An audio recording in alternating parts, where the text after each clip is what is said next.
Professor Jayashankar గారు అధ్యక్ష ఎప్పుడు చెప్పేటోళ్ళు, యాచిస్తే రాదు తెలంగాణ, శాసిస్తే వస్తది అని చెప్పేటోళ్ళు అధ్యక్ష.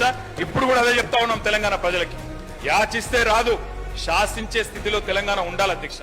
జల్లను గుంపు చేసి ముందుకు నడిపాడో, కళ్ళ ముందు ఉన్నోళ్ళ ఇలువ తెలువది ఏనాడో, కాలమంతా గడిచినాక నెమరేసుకుంటారో.